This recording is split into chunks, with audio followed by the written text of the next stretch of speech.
Lamine Yamal ne jouit pas d'un totem d'immunité simplement parce qu'il est mineur, les gars.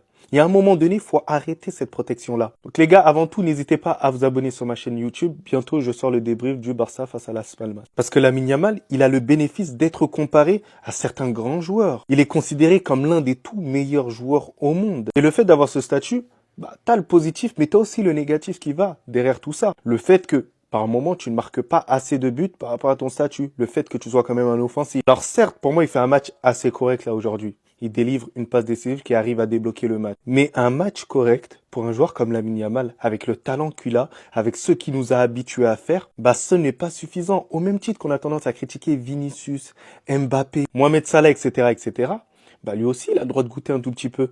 Mais les gars, c'est pas parce qu'il est mineur que, en fait, on doit pas émettre des critiques sur ce qu'on voit. C'est pas parce qu'il est mineur qu'on doit mentir. Ce petit peut réaliser de grandes choses. Il peut être l'un des meilleurs joueurs de l'histoire du football. Parce que moi, j'ai vu dans ce match-là, il y a des transmissions qui sont pas données au bon tempo, ça se précipite trop, il y a des gestes un peu moins précis qu'autrefois aussi. Donc les gars, par pitié, soyez honnêtes, un minimum.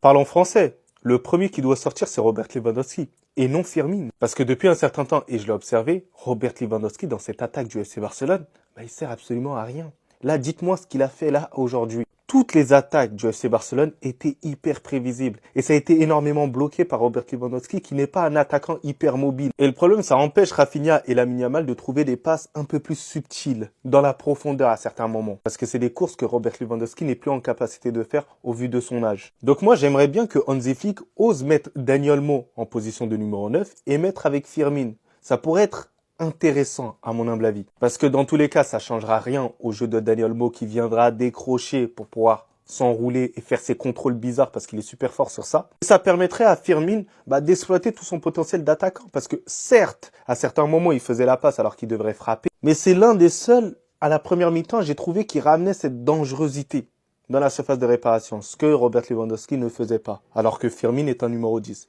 Donc dites-moi en commentaire si vous êtes corda ou pas avec moi. En bien. Vengeance acte 1 effectué avec succès. Et si Las Palmas, vous êtes les premiers sur la liste. Ensuite, on va s'occuper de tous ceux qui nous ont gagné au match aller. Ah, Seigneur. Dans cette équipe-là, un jour, ils vont nous donner des arrêts cardiaques. Ils vont nous donner des arrêts cardiaques. On savait qu'on se déplaçait à Las Palmas, ça n'allait pas être facile. Parce qu'ils nous ont gagné au match aller 2-1.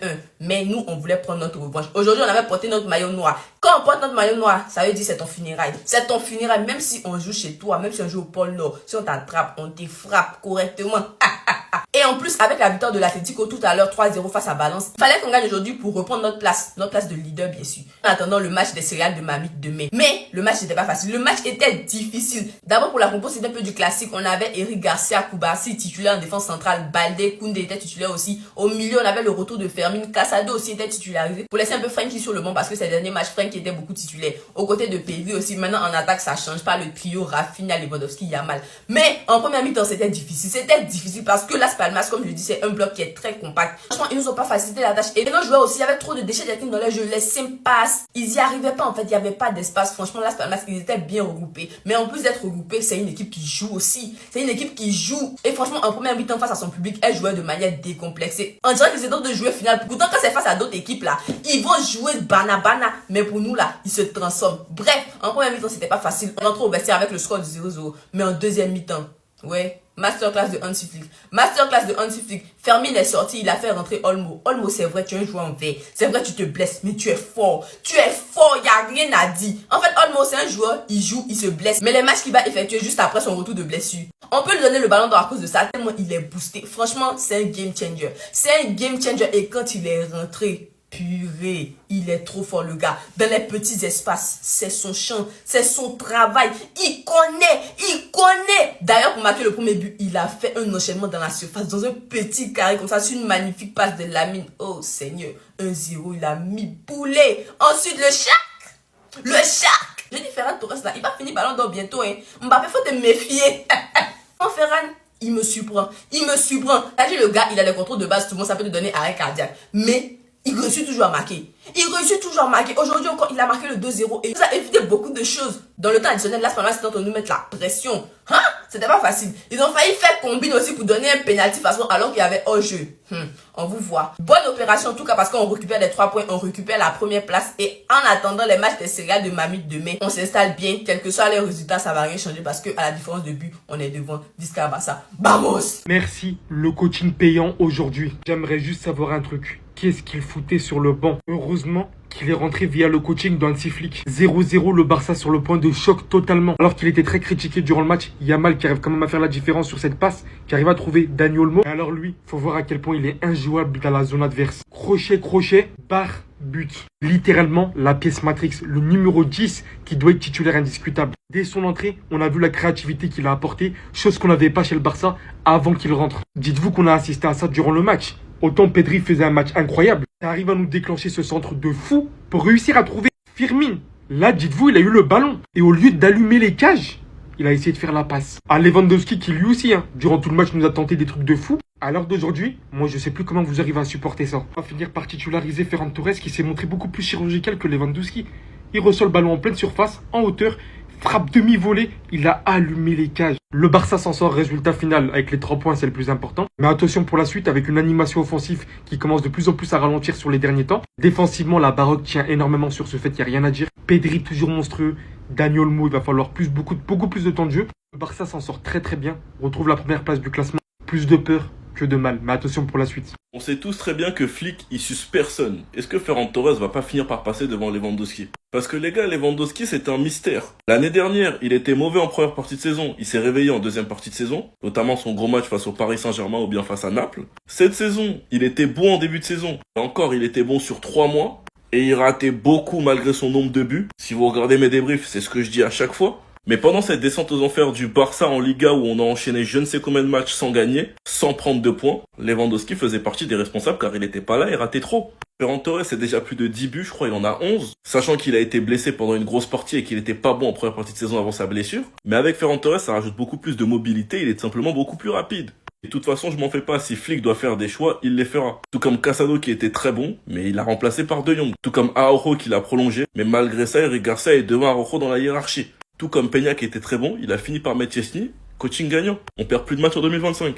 Donc si Ferran Torres doit être titulaire, Flick le fera, j'ai aucun doute. S'il le fait pas, c'est que c'est pas le meilleur choix. Parce qu'on a très bien pu voir plusieurs fois Flick sortir Lewandowski se plaindre. Et Flick a envoyé un pic en conférence en disant « Les joueurs doivent accepter mes choix ». Enfin bref, sinon vous les gars, vous en pensez quoi? Ramenez-vous sur Snap Insta, on s'ennuie.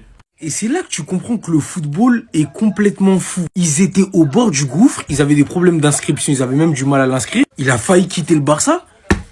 On le voit jouer 2 fois dans le mois. Soit blessé, soit ceci, soit cela. Dani Olmo, il a mis un but, les gars. Et même en dehors de ça, rien que son entrée en jeu. L'impact qu'il a sur le jeu du Barça, c'est un truc de fou malade.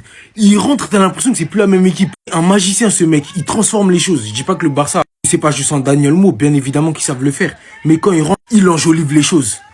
Il facilite le football. Celui qui a eu l'idée d'aller le chercher, tout en sachant que le Barça posait ses dernières économies sur ce mec, c'est un génie.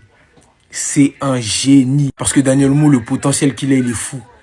Il a 26 ans, si je dis pas de bêtises. S'il règle tous ses problèmes avec ses pépins physiques, je pense que ça va barder. Il a notamment permis au Barça de prendre le large en Liga et d'être premier avec 3 points d'avance sur le Real Madrid, donc virtuellement. Avec un autre but de Ferran Torres, mais ce que je retiens moi de ce match, c'est l'entrée d'Olmo. Ce joueur, c'est un truc de ouf. Ce joueur, c'est un truc de ouf. Que ce soit à Leipzig, en Espagne, au Barça, j'ai jamais hésité à dire que c'était un joueur excellent, d'autant plus que notre club à un moment était intéressé par lui. Je voulais même, pourquoi pas, le voir venir au Real. Être, entre grosses guillemets, le remplaçant de Marco Asensio. Un joueur de banc qui pouvait potentiellement s'imposer en tant que titulaire. Il a décidé d'aller au Barça. Bonne idée. Mais voilà, c'est fort.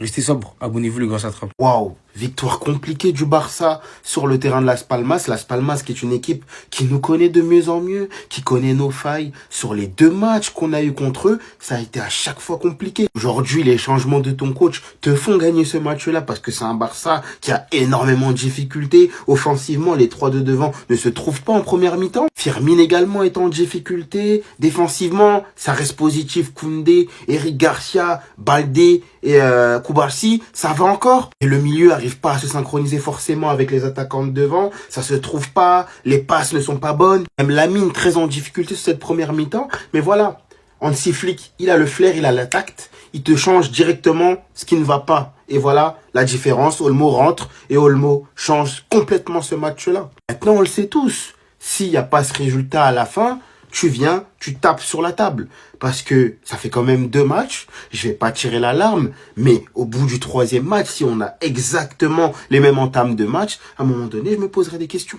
En tout cas, on ne va pas polémiquer. Le Barça remporte une victoire importante. Le Barça est leader et on va se contenter de ça. Tic-tac, mais il est l'heure. Il est l'heure pour Monsieur Dani Olmo. Quelle entrée fracassante encore une fois. Aujourd'hui, t'as 2 Barça. T'as un Barça sans Dani Olmo et avec, et tu vois la différence directement à l'entrée. T'as un Barça en symbiose lorsque, voilà, il rentre dans cet effectif-là. Il y a une synchronisation entre ses milieux et les attaquants. Les joueurs se trouvent mieux. Lamine Yamal est beaucoup plus libéré dans son jeu également. En quelque sorte, la lumière de ce match-là, parce que je vous dis, s'il n'y a pas ce changement, ce Barça-là ne gagne pas, tout simplement. Quel but aussi de Dani Olmo, ce crochet subtil qui vient effacer le défenseur et ensuite cet enchaînement magnifique vient se terminer sous la barre de Silesen. Franchement, aujourd'hui c'est un 10 sur 10 et c'est totalement mérité qu'il soit homme du match. Franchement, on est tous unanimes dessus. Dani Olmo, c'est un joueur extraordinaire. Il doit se travailler physiquement, un peu comme Pedri au début. Énormément de blessures, son corps ne supporte pas forcément la charge, voilà, du Barça. Avec un peu de travail, je vous le dis, ce joueur-là, il est titulaire à 100%.